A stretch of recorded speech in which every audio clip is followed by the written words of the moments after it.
আজকে সুপ্রিম কোর্টে পশ্চিমবঙ্গের এসআইআর সংক্রান্ত মামলাটা শুনানি ছিল।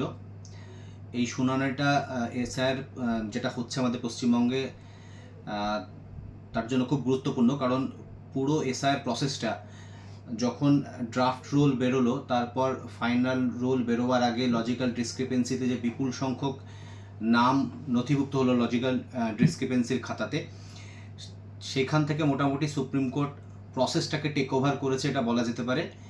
এবং তাতে করে স্টেপ বাই স্টেপ কীভাবে কী হবে সেটাও সুপ্রিম কোর্ট ঠিক করেছে। কারণ প্রথমে জুডিশিয়াল অফিসারদেরকে এই প্রসেসে এনগেজ করা এবং পরবর্তীতে জুডিশিয়াল অফিসারের শর্টেজ হওয়ার জন্য পার্শ্ববর্তী রাজ্যগুলি থেকে জুডিশিয়াল অফিসার নেওয়ার জন্য আমাদের ক্যালকাটা হাইকোর্টের প্রধান বিচারপতিকে নির্দেশ দেওয়া, এবং পরবর্তীতে ডিস্ট্রিক্ট লেভেলের জুডিশিয়ারি থেকে সাব ডিভিশনাল লেভেলের জুডিশিয়ারি ম্যাজিস্ট্রেট যারা, তাদেরকেও এনগেজ করার জন্য যে সমস্ত নির্দেশগুলো, সেগুলো সমস্তটাই সুপ্রিম কোর্টের নির্দেশে হয়েছে।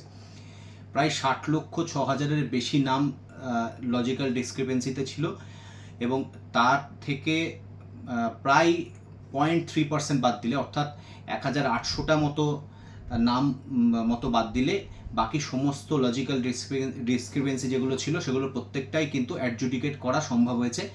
এমনটাই আমাদের ক্যালকাটা হাইকোর্টের প্রধান বিচারপতি সুপ্রিম কোর্টের প্রধান বিচারপতির নেতৃত্বাধীন বেঞ্চকে চিঠি লিখে জানিয়েছেন। এবার এই যে বিপুল সংখ্যক নাম যেটা অ্যাডজুডিকেট হলো, তার মধ্যে প্রায় 55% এরকম যারা কিনা মেন রোলে ইনক্লুড হতে পেরেছেন, অর্থাৎ কিনা যেটা জেনুইন ভোটার লিস্ট বলতে পারেন, সেখানে ইনক্লুড হতে পেরেছেন। এবার তার বাইরে যে বিপুল সংখ্যক যারা পারেননি, তারা কি জেনুইন নয়? সেটা কিন্তু একেবারেই নয়। তারা যে জেনুইন নয় এটা বলা যাচ্ছে না, কারণ তারা তাদের অধিকার রক্ষাতে সুপ্রিম কোর্টেরই নির্দেশিত যে ট্রাইব্যুনাল গঠন হয়েছে সেখানে তারা আপিল করতে পারবে, এটা সুপ্রিম কোর্ট বলেছে। এবং সেই মোতাবেক ট্রাইব্যুনালের ফরমেশনও হয়ে গেছে, এবং সুপ্রিম কোর্টের গত সপ্তাহের অর্ডার অনুযায়ী, সম্ভবত 5ই এপ্রিল, এই অর্ডার অনুযায়ী সুপ্রিম কোর্ট বলেছিল যে ক্যালকাটা হাইকোর্টের প্রাক্তন 3 জন প্রধান বিচারপতিকে নিয়ে কমিটি গঠন করতে, এবং এই ট্রাইব্যুনাল কিভাবে কাজ করবে, ট্রাইব্যুনাল কিভাবে বিচার করবে, কিভাবে নিষ্পত্তি করবে অ্যাডজুডিকেশনের পরে যারা ট্রাইব্যুনালে অ্যাপিল করবে, সেগুলো পদ্ধতি গঠন করতে। সেই মোতাবেক আমাদের ক্যালকাটা হাইকোর্টের তরফের প্রধান বিচারপতি সুপ্রিম কোর্টকে লিখে জানিয়েছেন যে 3 জন প্রাক্তন প্রধান বিচারপতির কমিটি অলরেডি গঠন করা হয়ে গেছে। তারা এসওপি অর্থাৎ স্ট্যান্ডার্ড অপারেটিং প্রসিজিওর যেটা, সেটাও তারা নির্ধারিত করে ফেলেছেন। এবং গতকাল অর্থাৎ 12ই এপ্রিল তারা যেখানে ট্রাইব্যুনাল বসবে, অর্থাৎ এই জোকাতে একটা জলসম্পদ দপ্তরের, মানে এটা সেন্ট্রাল গভর্নমেন্টের একটা বিল্ডিং, শ্যামাপ্রসাদ মুখার্জি একটা জলসম্পদ দপ্তর বা এরকম নামটা নেই, আমার পুরোটা মনে পড়ছে না। সেখানে তাদের একটা ইন্টারাকশন পর্বও কিন্তু বিচারপতিদের হয়েছেন, যারা যারা এখানে বিচার করবেন। আর এখনো পর্যন্ত দেওয়া ডেটা অনুযায়ী গত 11ই এপ্রিল 2026 পর্যন্ত প্রায় 34,35,000-এর বেশি আপিল ফাইল হয়েছে এই অ্যাপিলেট ট্রাইব্যুনালে। এটা গত 11 তারিখের হিসেব মাথায় রাখতে হবে, তারপরে আরও কিন্তু 2 দিন পেরিয়ে গেছে।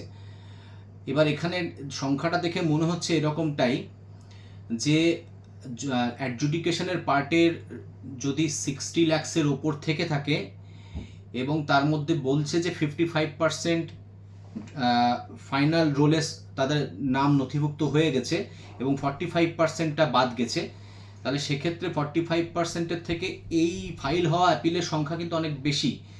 অর্থাৎ এমনটা মনে হচ্ছে যে যারা 28 তারিখের লিস্টে ডিলিটেড ভোটার হয়েছিল, তাদের মধ্যেও হয়তো অনেকে অ্যাপিল করেছে, মনে হচ্ছে এমনটাই। কারণ নাহলে সংখ্যাটা এত বেশি কী করে হতে পারে? প্লাস এটা কমপ্লিট ফিগার নয়, এটা 11 তারিখের ফিগার। এবার এই বিপুল সংখ্যক অ্যাপিল পেন্ডিং থাকা অবস্থায় এই যারা অ্যাপিল করেছে তাদেরকে ভোট দিতে দেওয়া হোক, এরকমটা একটা দাবি সুপ্রিম কোর্টে একটা করা হয়েছিল, প্রেয়ার বলা যেতে পারে, দাবি না বলে। কিন্তু সুপ্রিম কোর্ট তাতে খুব একটা কর্ণপাত করেনি।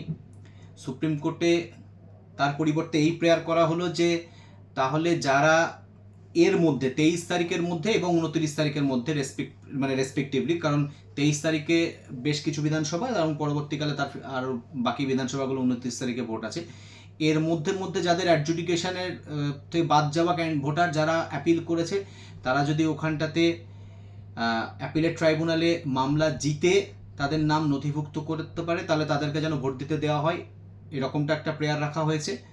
সুপ্রিম কোর্ট এটাও বিবেচনার মধ্যে রেখেছেন।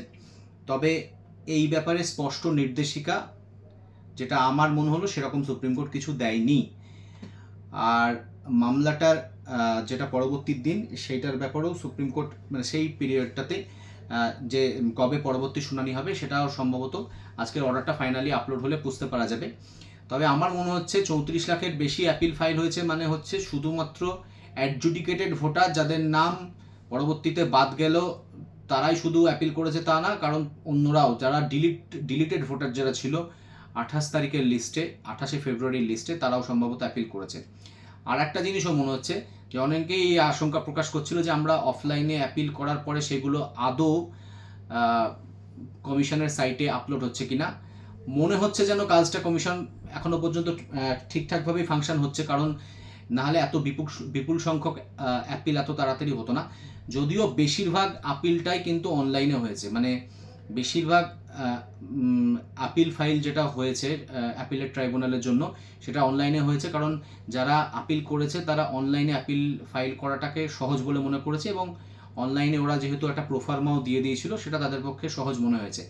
তো এই ট্রাইব্যুনাল আজ থেকে প্রসেস শুরু করেছে এরকমটাই সুপ্রিম কোর্টকে জানানো হলো, কিন্তু আমরা এখনো পর্যন্ত কোনো রকম কোনো কজ লিস্ট বলুন বা কবে কার শুনানি হবে সেই ধরনের লিস্ট সম্পর্কিত কোনো আপডেট আমরা পাচ্ছি না। সুতরাং আমরা এর মধ্যে একবার সরজমিনে অবশ্যই সেই অ্যাপিলেট ট্রাইব্যুনালে যাব এবং দেখব যে কী পদ্ধতিতে সেখানে চলছে, কারণ কজ লিস্ট যদি আপলোড না হয় এবং সেটা যদি ইলেকশন কমিশনের পোর্টাল বলুন বা যে কোনো একটা মানে তার যদি ওয়েবসাইটে যদি আপলোড না হয়, তাহলে তো যারা দূরে বসে আছে, যারা মামলাকারী, যারা আবেদন করেছে, তাদের পক্ষে তো বোঝা সম্ভব নয় যে কার কবে শুনানি হবে। সুতরাং সেটা শুধুমাত্র পাবলিকেশনের মাধ্যমে করলে হবে না, সেটা পোর্টালেও আপলোড করতে হবে বা ওয়েবসাইটে আপলোড করতে হবে। আর কোন ঘরে কোনটা হচ্ছে সেটাও সেটা, এবং আশা করছি যাতে দূর দূরান্ত থেকে যারা বিচারপ্রার্থী তারা যদি সশরীরেও নিজের বক্তব্য পেশ করতে চায় অ্যাপিলেট ট্রাইব্যুনালে, তাহলে অ্যাপিলেট ট্রাইব্যুনাল তাদেরকে সেই সুযোগ দেবে এবং তাদের হিয়ারিংয়ে মানে অনলাইনে হিয়ারিং করার সুযোগ দেবে, যেমন করে বিভিন্ন কোর্ট দিয়ে থাকে, যাতে করে প্রত্যেকেই যারা মনে করছে যে তারা নিজেদের বক্তব্য পেশ করে তাদের বিচারটাকে নিজেদের অধিকারের স্বরূপ নিয়ে আসতে পারবে, তারা যাতে ট্রাইব্যুনালে অ্যাপিয়ার করতে পারে এবং ট্রাইব্যুনালে অ্যাপিয়ার করে তারা তাদের ভোটদানের যেটা কনস্টিটিউশনাল ক্ষমতা, কনস্টিটিউশনাল অধিকার, সেটা ছিনিয়ে নিতে পারে।